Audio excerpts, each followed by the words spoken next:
Here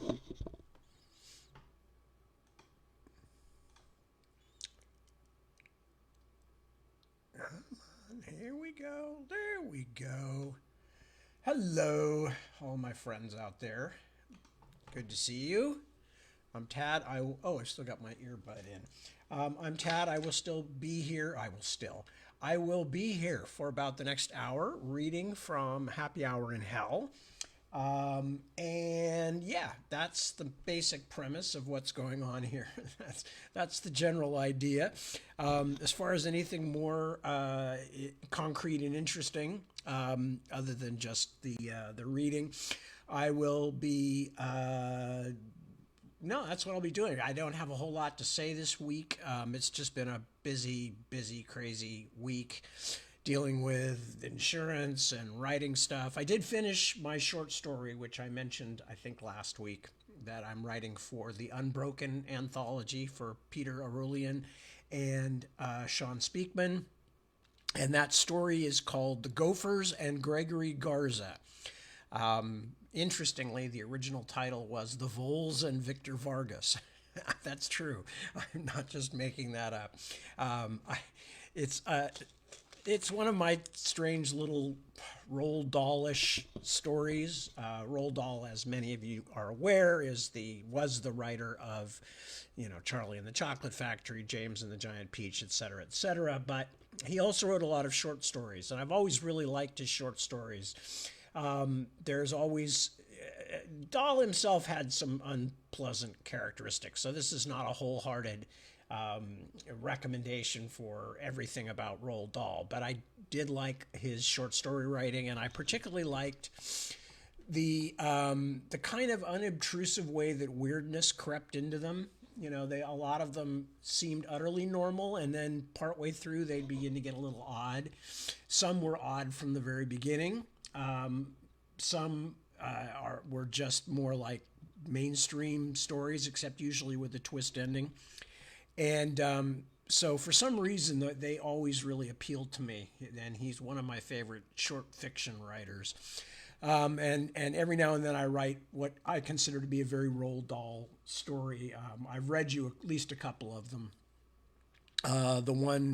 Monsieur Vergalon's Canard, about the guy who's this tall and who is helping his brother to pretend that they have created an automaton of a duck, which was based on a real historical automaton and various other things. But the 4-inch tall guy was not part of the historical true facts of the matter. And I think, what was the other one that I wrote that was very Roald Dahl-ish, or very Roald Dahl kind of inspired? Ants. Ants, which I think I also read to you guys as well.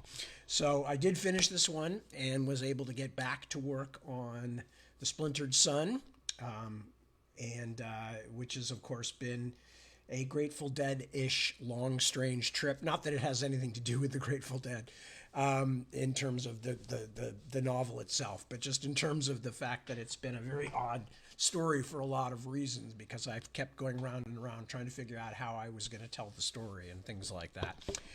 So what else going on? We are continuing dog desensitization, which seems to be working. We've had them in each other's presence quite a bit over the last few weeks since we got back from England, and have not had any squabbles or growls or anything. Johnny, of course, still would prefer to just be left alone. Lemon, of course, being an American bully, which is a form of Staffordshire Bull Terrier, they stare intensely, which is, of course, in dog language is kind of difficult. It's kind of a challenge. So we've had to kind of, figure out how to get between them when she's not staring particularly because she's aggressive. She's staring because she's fascinated. She stares the same way when Deborah walks away from her and to another part of the room, or God forbid actually goes outside for a few minutes, and then Lemon's like standing on the back of the couch staring. Where'd she go? Oh my God. Life as we know it is tottering on the, it's just really dramatic. So we're doing okay. I have set a goal for myself that by the time we go to Denmark in September, I want to have them at least able to be both of them off leash around each other, going in and out of the house. I don't care if they're buddies or not. I just want them to be to that stage. Whether that will happen, I don't know. Obviously, we wouldn't do anything that would put either of the dogs in danger of getting in a fight or anything like that. So it will require continued desensitization. I have to say, when we adopted this lovely, friendly, sweet dog back in January, I had no idea that in July we were still going to be trying to, get inculcate her into the household, if that's the word I want. Anyway, but that's going on, and it's working. It's working. No complaints there. Had a good phone conversation with one of my very dearest friends today, who I haven't had a chance to talk to for weeks, and that was good.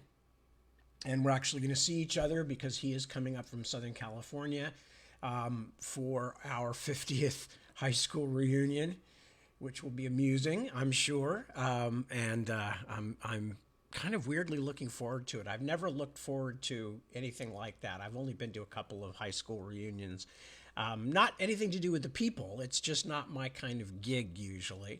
But I'm interested in it this time. I'm interested to see what people are like and how they feel about the world and their lives after 50 years has passed. Several good friends from high school I'm still in touch with and have seen them, off and on over the years. And my two closest male friends anyway, one of whom I have known since 8th grade and the other since high school. That was the one I just talked to today. I see them fairly frequently, fortunately for me, because they help to keep me sane. It's bound to be interesting, if nothing else, from a writer's point of view, which is one of the good things about doing what I do for a living, is almost everything that has to do with people in particular, but has to do with almost anything, is fodder if you're a writer. And unlike what some people think, I know you folks out there are more sophisticated than this. Some people think that writers just take things exactly that people say and turn them into books, or no, it doesn't work like that. But what does happen is you get a glimpse or a gleam or a shimmer here or there from something. Somebody says something, somebody makes a remark, somebody tells an odd story about something that happened to them, and it starts the gears turning. So that kind of thing. I mean, it's one of the reasons that when I was a young man, I used to go hang out in coffee shops. Not because I particularly liked coffee shops, although at that time they were almost the only place that was open by the time I got off of work at 11:30 at night. But also just because they attracted the 24-hour coffee shops attracted a kind of strange clientele that I always enjoyed. And I would get into weird conversations or just overhear weird conversations. So that's the great thing, as I said, about being a writer, is everything is fodder. Everything, people, just life, weird places, anything. It's all fodder. It all goes into the hopper of the imagination and then is turned into something. Mulch, usually. Anyway, so what else is there to report? No, nothing particular. Deb's doing fine. The kids are all healthy, except for the fact that they keep ruining cars, and I'm having to deal with that. What else? Not much, really. Just hanging out, working, doing that stuff. So not a huge amount to report. Let me go and see who has checked in so I can say hello to them. I see Christina is the first up on the board. So good to see you, Christina. Sandra, same thing. Cliff is joining. Cliff here in California. So he's up late. Christian Fabricius. Hello, Chris. Good to see you as always. And as always, thank you for all your help. Isaac, a pleasure to have you join us. And Petra, lovely to have you too. Andre, hello. Good to see you. Ivan, my buddy, good to see you. Ilva, darling, hello. Was just looking at a picture of you today, and I wasn't sure what you had just been doing, except that it looked like it had been very athletic and very exhausting. But it was a great picture. So anyway, hello, good to see you, sweetie. Who else is here? Julian Kretschmar, good to see you. Nikki Chetwynd is here. My old buddy Mark Craigbaum is here. How good to see you, Mark. And also Mark Redman is here, and Christy Sanders. Those are the ones who've all commented so far. And lovely to have you all with me. Andre asks, is dad tax still a thing? If you're referring to things like the fact that I get some of anybody's French fries that I want, yes, the dad tax is still a thing. Who else is? Oh, okay. And Cliff says he's been hanging out with Jeremy and Jonathan at Bacon. That is the Ehrman brothers, and both of them old friends, but Jeremy in particular has been very involved in the publication of all the more recent Austin Ard books, and has helped a lot with proofreading and just general reading and stuff like that. So, good to see you. Nice to have you all with me. I'm going to just jump in today fairly early and start reading because, as I said, I don't have a lot to report about anything going on. The only things going on are like minor, little weird, boring domestic details and dealing with, credit card fraud and insurance problems and, just all the stuff that adds together to make life the bouquet of roses that it is. Actually, I had a long conversation with my dear friend who's down in Southern California, but who's coming up to join us for the reunion. And we were both talking about just, how, as you know, because it's a pet peeve of mine, how everything today is set up to basically gouge money, force you to subscribe to things instead of just being able to buy them. That the customer service has been diminished and beaten down until basically, their main goal seems to be to get you to leave them alone. And if that can be by making extra long phone trees or just sending you on wild goose chases, and again, that many of the individuals that I deal with in these situations are perfectly nice people. I've had, for instance, very good interactions with AAA. Who I had to have help me on some of the DMV stuff because it's impossible to get an appointment at the DMV. And the people, for instance, at AAA were really nice people. They did a good job and everything. But in general, businesses being more and more set up to basically just, it doesn't seem like the purpose of most businesses anymore is to have long-term customers. That includes not just how things are made now, that they basically break down very quickly so that you have to swap them in and get a new one, but the whole process is being pushed back on the consumers. If you've got a problem, we don't really need you that much. We'll get new consumers. So, there's not a lot of advantage to us as a corporation to trying to make you feel good.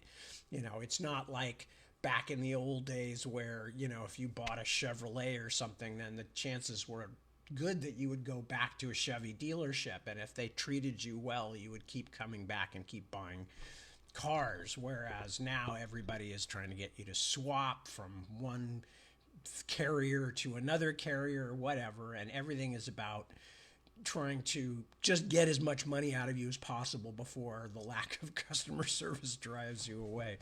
So I realize I sound exactly like old man shouting at a cloud here. I am a living meme, but it's one of the things that being older does do is you have perspective and you see how things are changing. This is not all new by any means. This is late stage capitalism has been going on for a long time, but it's very definitely part of the whole thing. There's no question about it. And it's getting more so all the time.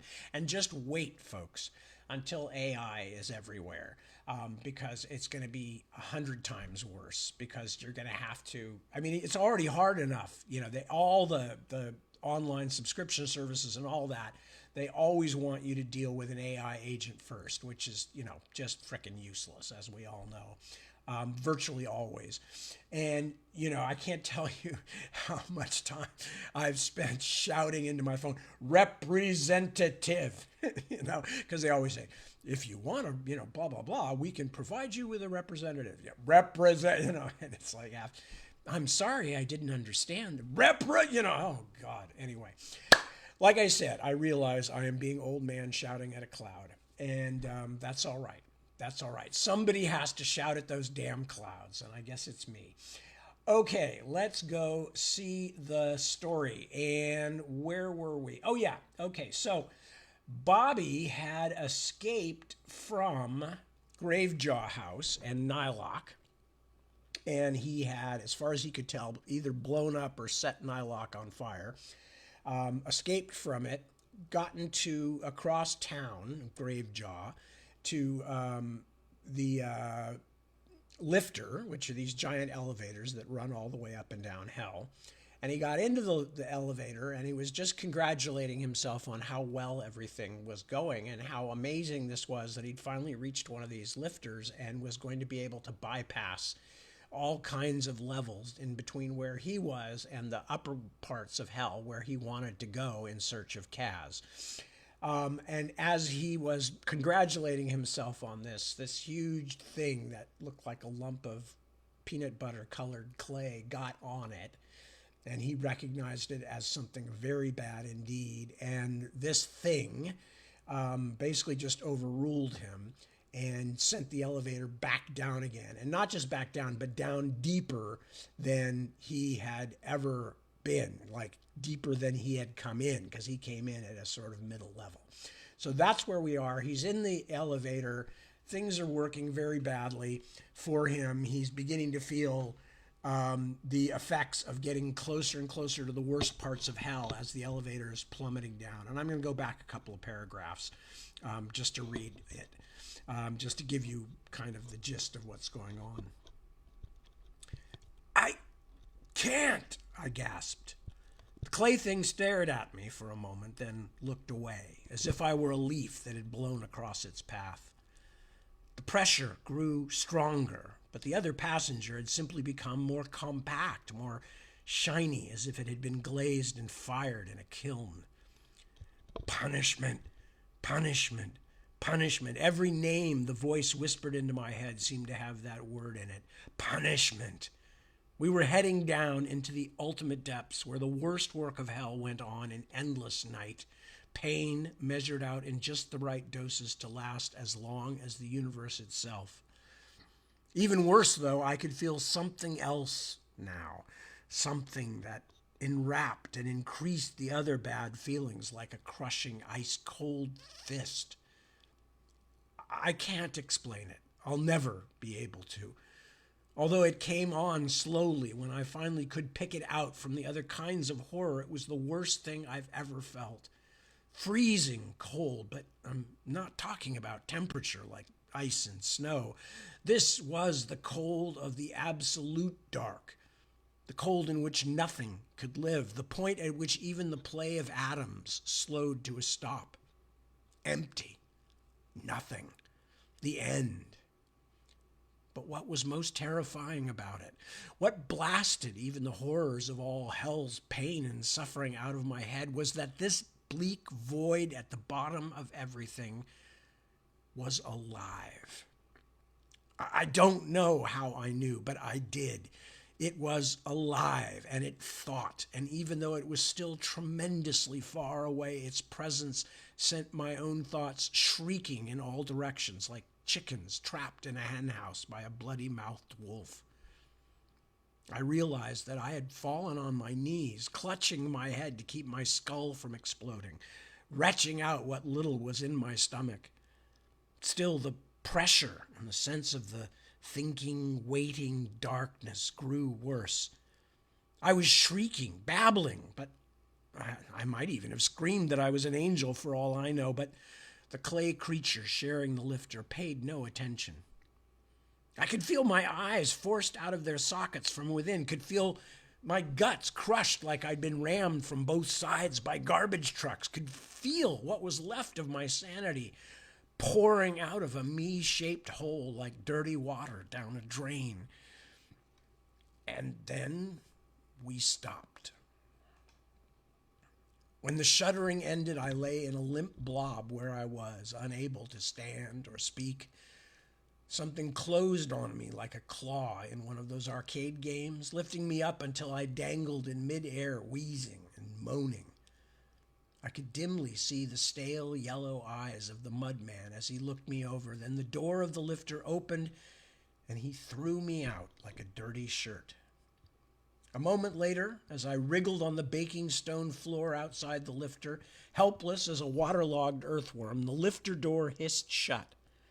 I heard the pressure build again, and then it was gone, the cage clanking and groaning as it dropped into the depths. For the longest time, I just lay where I was, boiling inside like an Ebola victim. The physical constitution of my demon body was apparently enough to keep me alive, but not enough to save my mind if I went any deeper. I didn't think I'd last very long, even if I didn't. My head was still hammering so hard that I could barely think. I had no idea where I was, but I knew I had to get out, go up, even though moving my fingers was nearly impossible, let alone my entire body. Up! Damn you!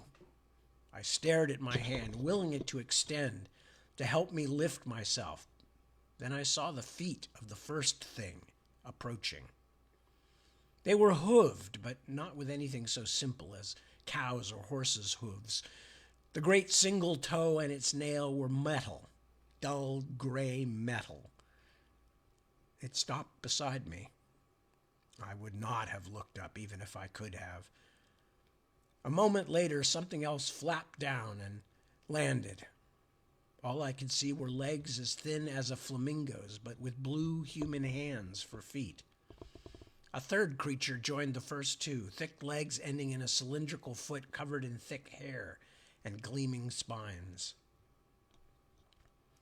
"Well, look here," said one of them in a voice like a rusty leg trap being pried open. It was pretty clear what they were looking at. "Breakfast is served." "Let's make it run first," another said in a scratchy mumble. It might have been a parrot with half its beak torn off. "I like them when the blood's really moving, warm and tender." "Piss on that," said a third, gruff as Baby Bear on steroids. "I'm hungry. Let's just divide it up now, then you can make your piece run around all you want." Chapter 20. Block. I swear I would have managed to turn myself over eventually, but someone did it for me, scooping me onto my back as easy as a fry cook flipping a burger. Not an association I wanted to make, believe me. I was in a high-roof chamber, the punishment-level equivalent of a lifter station, but it was clear this station didn't get many casual travelers. The ceiling looked like it had been liberally splashed with things meant to stay inside of people, which had then dried into stalactites. The cracked rock and dirt of the floor beneath me was splattered with dried black blood and scarred with the countless marks of prisoners and cages being dragged across it. The location was the least of my problems, though. The pressure of these depths was still so strong that it took long moments to lift my head and focus on the creatures surrounding me. The last one who'd spoken, Baby Bear, looked more like a hairy washing machine than any cousin of Smokey's, his already disturbing body made more so by all the bits of machinery that had been awkwardly attached to him with bloody rivets. The other two, who I'll call Bird and Porcupine, were just as unpleasant in their own way. A cross between a stork and the victim of some terrible third-world flesh-eating virus, Bird had feathered bat wings, a jaggedly sharp beak, and eyes that were only holes in the bird-shaped, partially exposed skull. Porcupine was even less humanoid, four-footed, with huge flat front claws like a badger and a series of bumps on his back which could have been heads because They all had eyes. I'm... I was really finding it hard to talk because of the pressure in my head. Hard to think, too. On the plus side, the feeling hadn't gotten dramatically worse since I'd been thrown out of the elevator by the mudman, and I was beginning to think the pressure alone might not destroy me, at least not right away.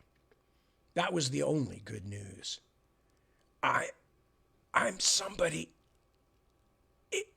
important. Bird clacked her beak as those empty sockets looked me up and down. Hark at the creature. Of course you're important, little thing. You're our num-nums. Porcupine growled and pushed at me with his front head. I couldn't see a mouth, but even through the general stench, I could smell his hideous breath. Too much talking. Eat it. You two take what you want, then it's my turn. He reared up, legs spreading wide like a caterpillar climbing to a new branch, and I finally saw his mouth, which ran down the vertical length of his belly like an unfinished autopsy incision, lined with sharp teeth, as if it was an ivory zipper. I confess that I might have made a noise of dismay. Okay, I sort of squealed like a terrified pig. The unwilling guest at a very ugly luau. Baby Bear folded one of his claspers around me, crunching muscle and bending bone. I shrieked again and rolled with it, since if I didn't, he was going to tear my arm right off. Stop! I wailed. You don't understand. I'm on an important mission for the Mastema. A moment of silence followed this. Well, it would have been silence, except a low growl was coming from Porcupine's horrible red toothy stripe of a mouth right next to my ear. Just eat it, Porcupine said. It's talking shit. No, I'm not. It was so hard to think. I was attacked while I was on the Mastema's business. You don't want to have that on your heads, too, do you? I looked back at the more than necessary number of eyes regarding me. Baby Bear was drooling what looked like motor oil from a mouth full of crude metal teeth. Bird had tipped her skeletal head sideways as if thinking. If you kept me back on the lifter, I can make my report. You'll all be rewarded. Ha! Porcupine dropped back down on all fours and shoved me with its lumpy head. Now it's really talking shit. Reward. Eating this little piece of gristle is our reward. Enough of this. Hold a bit, dearie dove, said Bird. Maybe we should take it to the block. I know you're aching for your nummies, but you shouldn't ever fuss with Mastema business. Porcupine growled again, and Baby Bear echoed him. Mastema business, said the furry half-appliance. Fuck 'em sideways. What have they ever done for us? It's not what they've done for us, said Bird sweetly, still watching me with those empty eye holes. It's what they might do to us. Do you remember what happened in Lesser Organs? When they came for Mudlips? Both Porcupine and Baby Bear quickly took a step back, much to my relief.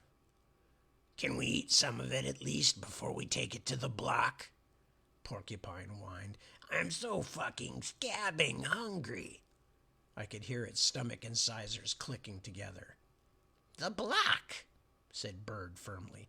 But don't feel bad, chummy. We still might get to eat it all. Maybe play with it a bit, too. We'd better, said Baby Bear. I could barely walk, but it didn't matter, because Baby Bear dragged me behind him like a toddler's toy. I had no idea what the block was. All I knew is that the needles on my going to get eaten now dial had temporarily swung back out of the red. I had a feeling that I might have been able to beat these things, or at least escape them if we were someplace else, but here in the crushing depths, it was all I could do to stay conscious and even slightly sane. It wasn't just the feeling of pressure that was crippling me. Everything I had felt on the way down, especially that singular, fearful presence, was still in me, like an awful sickness, a horror hangover that had me trembling, nauseated, and all but helpless. The trio of demons dragged me down long corridors, echoing with screams and less articulate noises, past room after room, each one a laboratory where new kinds of pain were devised and put to use. I saw prisoners torn, smashed, pulled to pieces, scalded with steam, boiled into nerve spaghetti, and then stretched on hot wires until the nerves vibrated like plucked violin strings and screams I could feel without hearing. On we trudged, through long stretches of flickering darkness, past horror after moaning, gurgling horror, until what little command I had over my thoughts began to slip again. It felt pointless to keep struggling, to try to stay sane. Why fight? Even if I got out of here somehow, hell was practically endless, and I still had to walk right into my enemy's stronghold and try to steal Kaz right from under the Grand Duke's nose, then escape him and all his power and somehow get back out of hell again. The word for that, it seemed pretty clear, was impossible. I hadn't thought it was a great plan even before I got to hell, but as my friends often tell me, I have a tendency to be way the fuck too optimistic. At last, after I had been dragged past too many rooms full of shrieking meat to care any more, we arrived at a desk in front of a big black door. The female creature sitting behind the desk had a lovely golden curled head like a postcard angel, but the rest of her body was a giant centipede's, and she had to coil her segmented body around the arms of the chair to stay seated properly behind the desk. She eyed my captors with suspicion. "What?" The golden centipede girl had the slurred voice of an ancient rummy or a punch-drunk fighter. "What do you want?" "We have to see the block, lovely one," said Bird. "We need to show him." "Not gonna happen." I could see now that the reason the receptionist, or whatever she was, talked that way was because she had a mouthful of smaller centipedes. A couple of them fell out onto the desk and then began to climb their way back up her body, heading toward the mouth. "The block don't want to be disturbed." She paused to gulp down the ones who'd returned, then lifted a pincered claw to keep the rest from making an escape in the confusion. "Disturbed." "Oh, he doesn't," snarled Porcupine, but Bird waved a feathered claw. "He'll want to see this, sweetling. He truly will." Golden Girl stared at Bird for a moment, her head so completely human that I couldn't help wondering if she'd looked that way in life, like a goddess of dawn. Then the reception thing broke the impasse by slithering over the back of the seat and making her way on all those tiny little legs along the wall to the door, head waggling like the unstable burden it must have been. She pulled the door open a bit with her front legs and said something through the opening, causing several more little centipedes to tumble out of her mouth to the ground, where they began their long crawl back to, presumably, comfort and safety. Then the ruined goddess swiveled her golden head around to us and said, "It's to go in alone. The rest of you lot stay out here." Getting up was hard enough. Walking was harder, and I couldn't make it happen right away. Baby Bear finally gave me a shove, and I lurched through the door, catching myself in the doorframe so I didn't go in on my face. The room was dank and dim, only one tiny oil lamp on the desk for illumination. The thing that sat behind the desk seemed almost human at first glance. Eyes, ears, and nose in most of the right places. His facial skin, however, had been peeled down and hung in a fringe around his neck like a particularly horrible Renaissance ruff. His facial muscles and exposed tissues were white and red like raw bacon, but his eyes were alert and disturbingly intelligent. He wore the remains of what looked like a fairly modern military uniform. He grinned at me, or at least bared his teeth. Every tooth was black and too big. "So what are you?" Words like hot fat dripping. "Eat or punish?" "Neither, great Block, neither." I had no idea who this wet red fellow was or what rank he held, but I wasn't in a position to bluster. One look told me that this was the kind of minor functionary who ruled over his personal corner of hell like a little tin god. "I am a traveler from the upper reaches, snakestaff of the Liar sect." The Liars supplied hell's advocates, my usual opponents in my angelic business. I knew a little about them even before Lame's briefing, so I'd chosen them as my cover. "I'm on the Mastima's business here in the lower levels, but I was attacked." "By Polly Parrot and her little crew." He really thought that was funny. For a moment, I had the insane hope he'd choke himself laughing, but then I remembered he was that color of red all the time. "Oh, good, very good." No. I was attacked by hirelings in the service of my enemies who were angry that the Mastema favored me with a commission. I was improvising, but considering that my head felt like it was stuck in an industrial paint mixer and that I'd just vomited out my brain, I thought I was doing pretty well. "My enemies cornered me in the lifter," I went on, "but I was able to escape them here, on this level." I did my best to sound calm and in control. "The ones who sent me will know how I was treated both there and here." Appeals to altruism weren't likely to be my best approach, so I said, "Of course, those who get in my way will be punished. But I promise those who help me will be remembered and rewarded." It was hard to sound authoritative when I could barely stand and felt like a baked turd, but I gave it my best shot. "Rewarded? Rewarded? That has a nice sound." The Block pushed himself back from his desk a little, which was when I noticed that he was tied to his chair with barbed wire. Nothing remained below his ribs but a dangling length of nerves and backbone. Something like a large black slug clung to the end of the Block's spine and pulsed wetly as it sucked at it like a French gourmet hungry for marrow. Every time it swelled, I saw little ripples of pain cross the Block's huge, raw face. It was nice to know he wasn't having a lot of fun either.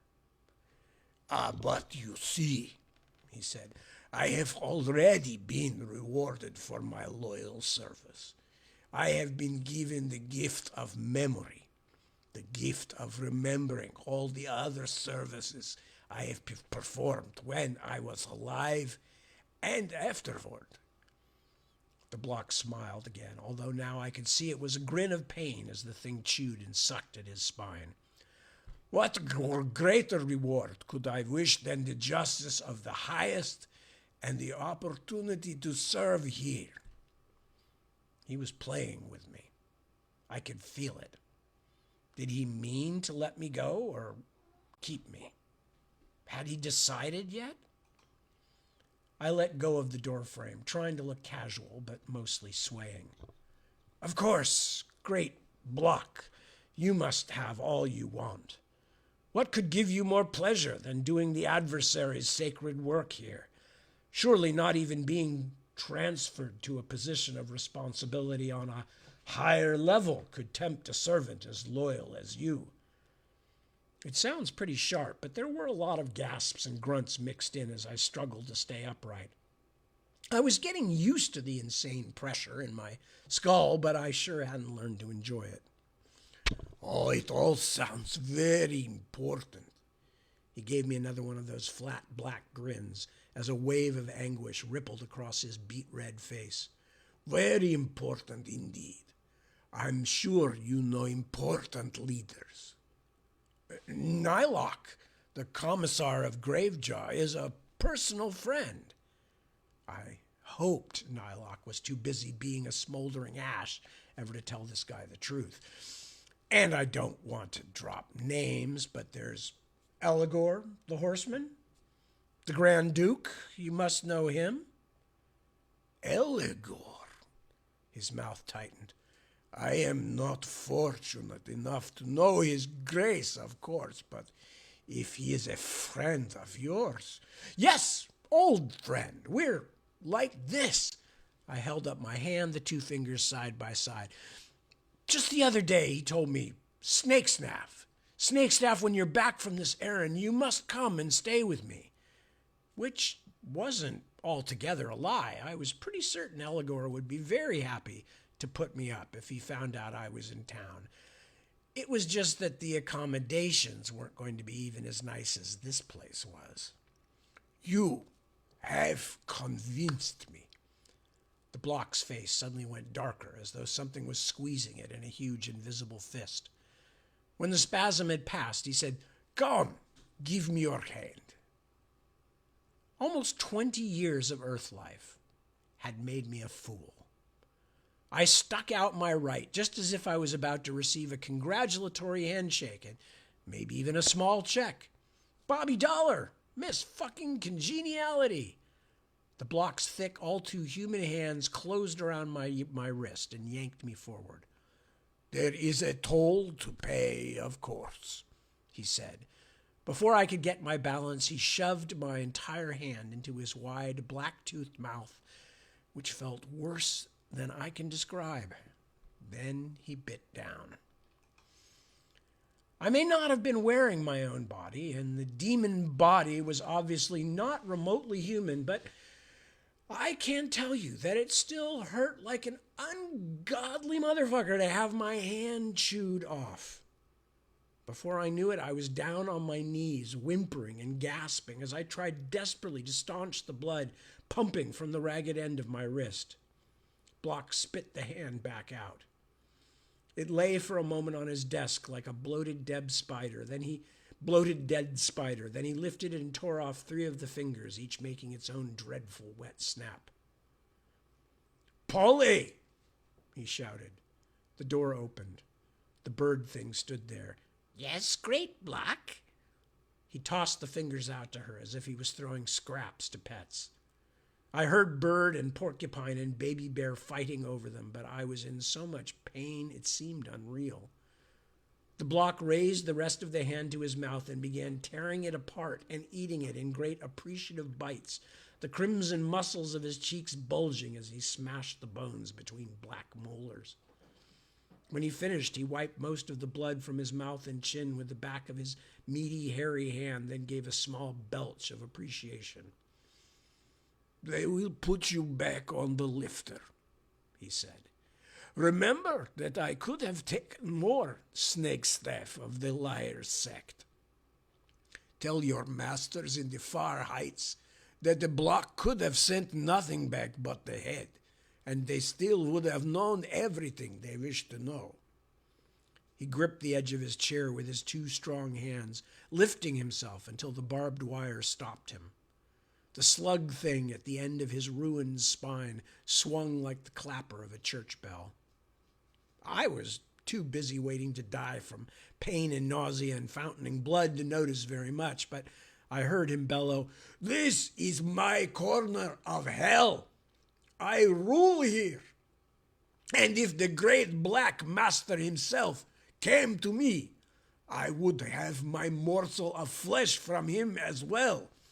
Yes, I would pick my teeth with his tail, because I am Block the executioner, Block the butcher." He was still raving when Baby Bear grabbed me in his heavy claws and dragged me out.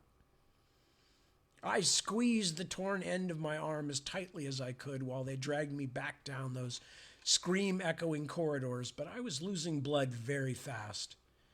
I could feel my wrist bone digging into my good hand, but beyond that incredibly strange and painful sensation, I knew the rest of my body was slowly packing up its signaling apparatus and surrendering. As we reached the lifter, even the wails of the tormented became muted, and the grotesque faces of Polly Parrott and her gang grew mercifully blurry. I felt a new pain, as though my stump was being sanded with broken glass. Baby Bear was licking the bloody wound. I slipped in and out of consciousness as we waited. It might have been a minute later, it might have been an hour, but the lifter finally arrived, groaning like an overloaded truck bumping down a steep hill. When the door opened, they kicked me a few times, then pitched me inside. Already blood was pooling underneath me. The vibration of the lifter had almost shaken me senseless, and I seemed to be entering a long black tunnel, crawling away from light and hope. I slapped my good hand against the wall, and as my other wrist started spurting again, I tried to call out my destination. The words came in little wet blobs of sound like bloody mucus. The Red City. The lifter shook even harder, rattling me like a bug in a killing jar. Then the black tunnel of my thoughts collapsed around me. Chapter 21. By the way, I realize it's morning in Europe. I hope none of you are like listening to this with your kids. This is so horrifying and so ghastly. Anyway, chapter 21, Terminus. Fistula, poor meat, heartbreak soup, and phlegethon docks. I awoke to the sound of the lifter voice announcing the terrible places we were approaching and passing in quick succession. The pressure in my head was easing, although that was no longer the worst of my problems.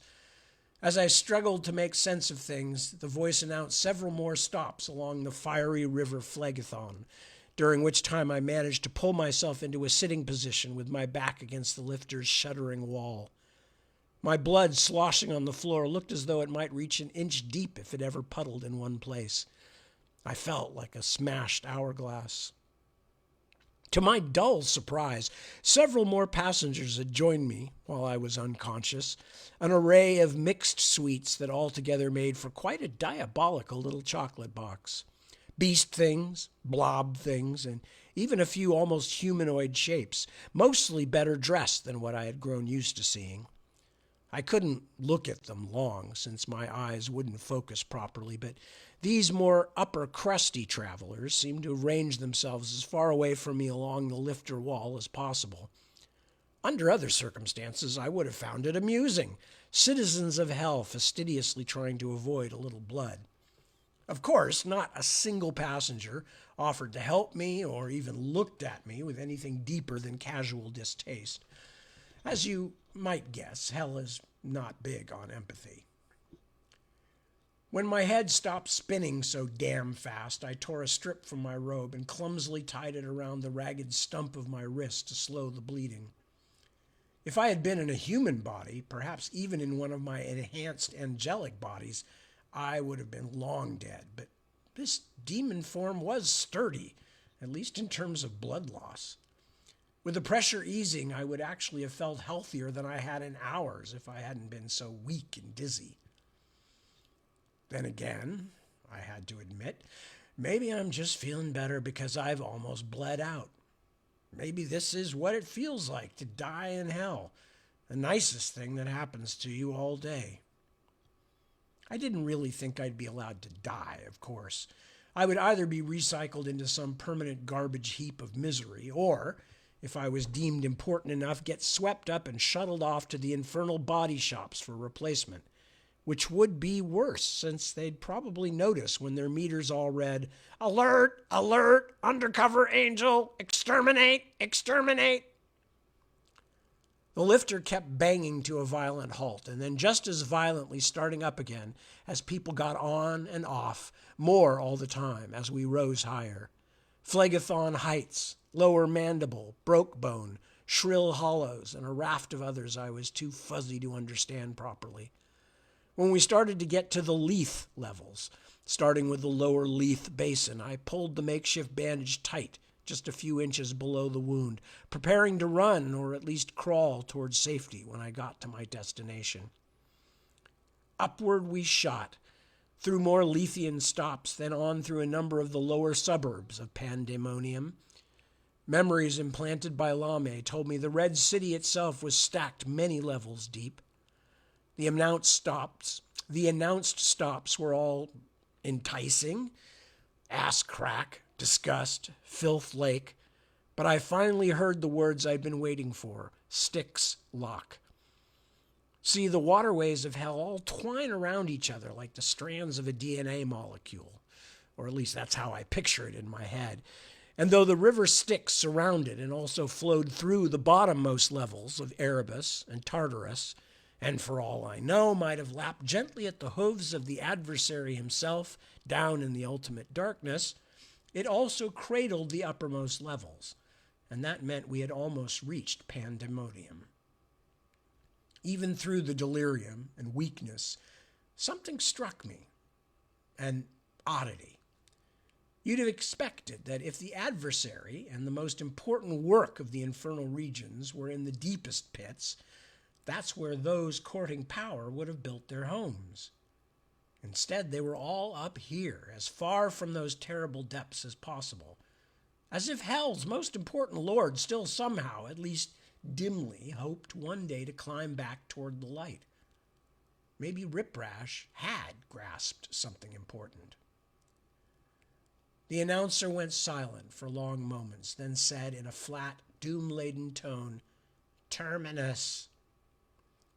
With a final seizure and a creak like a nail being dragged out of a hardwood coffin, the lifter ground to a halt.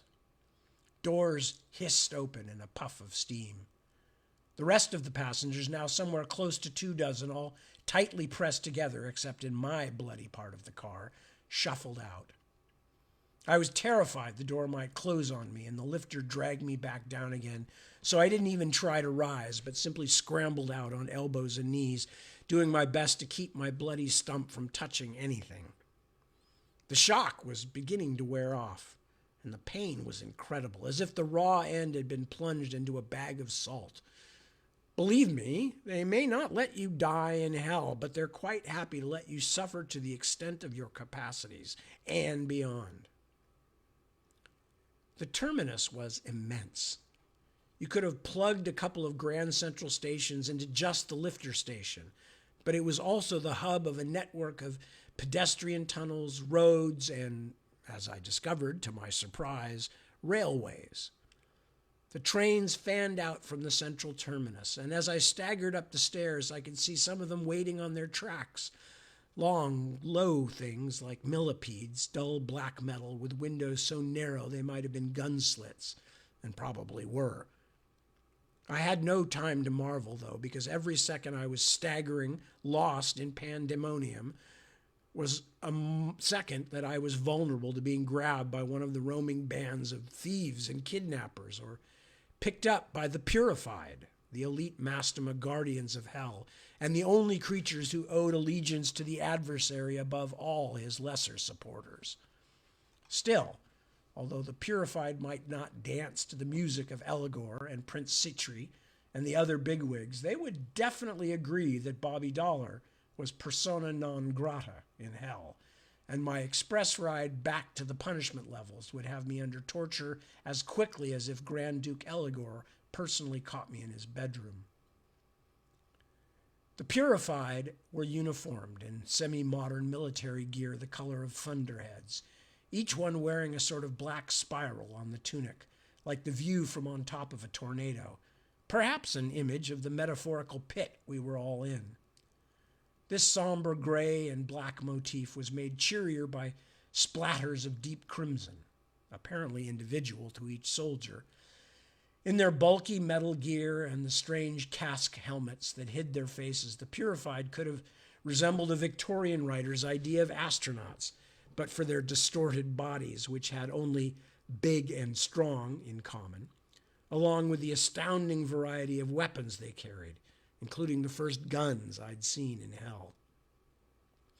One last dizzy thought as I stumbled across the main concourse through a crush of red citizens as thick as anything I'd found in Abaddon.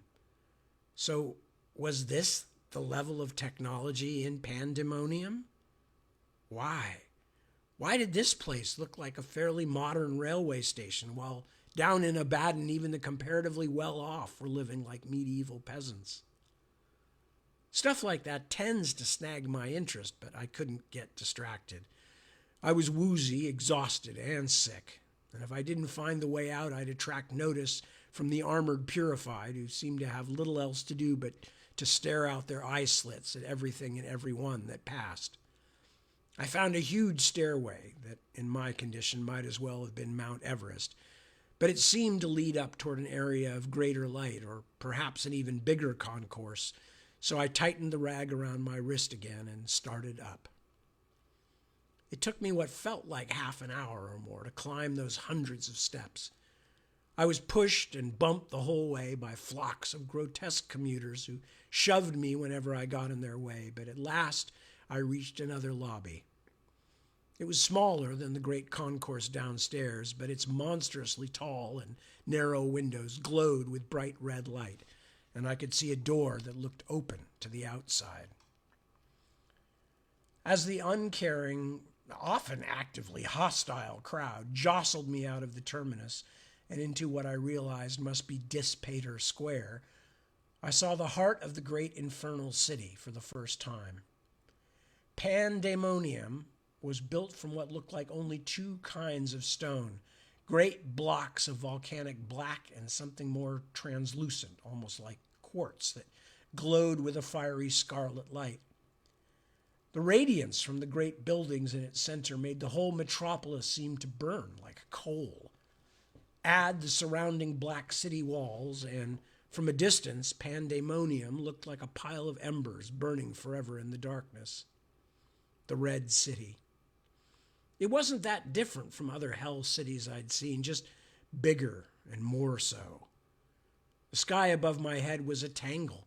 Dozens upon dozens of skyscraper towers loomed crookedly against the darkness, linked to each other by an array of fragile bridges, as if someone had stuck a bunch of giant pickup sticks in the ground, point down, and then dumped another pile right on top to let them settle where they would. Just looking up at this helter-skelter made me lightheaded without taking away a single throb from my wounded arm. Suddenly I realized I was no longer standing, but lying on the ground in front of the terminus. I had fallen, but didn't know when or how long I'd been sprawled there. I climbed back onto my feet and staggered forward again, but the exhausting climb from the lifter had almost ruined me. I had to find safety, but where? I dimly recalled Lame mentioning a Red City safe house where snake staff could hide in an emergency, but my blood-starved brain couldn't summon it up. If only Lame were still in my demon head like she'd been in my Bobby head, but I'd left her behind along with my world, hope, and sanity. Where should I go? I was a sick animal and I needed to get to ground and lick my wounds, but there were more than a few problems to solve first. Problem number one, I was in hell. I had no money and there was literally no such thing as a free ride here. Even if I could remember where the safe house was, I had no idea how far away it was, though it was likely to be outside the center of the city, and I was so weak I'd barely made it out of the station. I stared blearily at vehicles speeding past me along the narrow streets, the cars of the wealthy, exhaust belching, low and slick as snakes. I saw fancy coaches, some drawn by huge rhino-like creatures, and others towed by strings of shrieking, beakless birds. I saw jitneys, pedaled by near skeletons, and big cargo wagons pulled by headless slaves, but I didn't see a single thing that was going to carry me without charge. And I was pretty certain that if I didn't rest, I wouldn't last much longer without fainting again. I spotted a food peddler's rickety wagon on the far side of the street, loaded with steaming vats. The owner had a jackal's face and the legs of an anorexic spider, but he seemed the least likely candidate to turn me over to the purified. All I could think of was climbing into his cart to hide and sleep while he was looking the other way. Everything was darkening in front of my eyes now, and a very enticing heaviness was sweeping over me. Bleeding out, it's called, and the idea of out was definitely there. I could feel myself diminishing like something swirled away down a drain. I took a step into the road, no curbs in hell, and found it was difficult but not impossible to walk. My vision had lost focus, but I could dimly see the shape of the wagon, so I took another step and another. Then something hit me. I can't really tell you much about what it was, or at least I couldn't at the time, just something big and loud that was suddenly on top of me. Then I was rolling or flying, spinning across one of the main streets of Pandemonium, and it was black and white and red all over, just like in the old joke. Rolling, bumping, then another smaller impact. A feeling like the entire stony sky of hell had fallen on me. Then blackness rushed in. The last thing I heard, as though spoken into a tin can down the longest, shakiest string any child had ever strung from a treehouse, was a surprisingly sweet, feminine voice exclaim, "Oh, the poor pretty creature!" Then it all went away. And that's the end of the chapter, and that's where we're going to stop. Meanwhile, my cushion is slipping off my chair, and I'm going out of focus. I must be bleeding out. No, I don't think so. Anyway, let's see if we can get our focus back here. Hello, I'm back here. Remember me? Here I am. Okay, so thank you very much for your company. I have appreciated it, as I always do. And as I said, I so hope that you guys, nobody's out there sitting there with their kids listening to this. This is not the kind of thing kids should hear. It's just disgusting and horrifying. But as I said before, it is one of the things I enjoyed about it, was trying to world build a hell that would actually work and that would actually make sense and would continue to punish people and all that. Not that I'm in favor of it. Not that I'm in favor of it. Not at all. Oh, I didn't even show you my t-shirt, my sweatshirt rather. Here's my sweatshirt with the 1950s version of Charlie Brown and Snoopy. Deborah gave that to me just for the heck of it, which I thought was really nice. Anyway, I will probably at some point later, I will, what's the word I'm looking for? I will elaborate on my long involvement with Peanuts cartoons. Peanuts, Pogo, and a few other things. Peanuts, Pogo, and early 1960s Marvel Comics. Those are the things that largely formed me. And The Lord of the Rings. Anyway, so with that, I say thank you for joining me. Take good care of yourselves. That's important. I hope you had a good 4th of July, those of you who are in America. Those of you who are not in America, I'm sure you couldn't have cared less. That's okay. But I do ask you to take good care of yourselves, and I ask you to do your best to take care of your loved ones and close friends, and keep an eye out for others who might need a kind word. A couple of bucks, help with directions, whatever it might be. We're all in this together. That's important to remember. And I will be back at 7 p.m. later tonight. For anybody who has the internal constitution that will allow them to listen to more of my jabbering.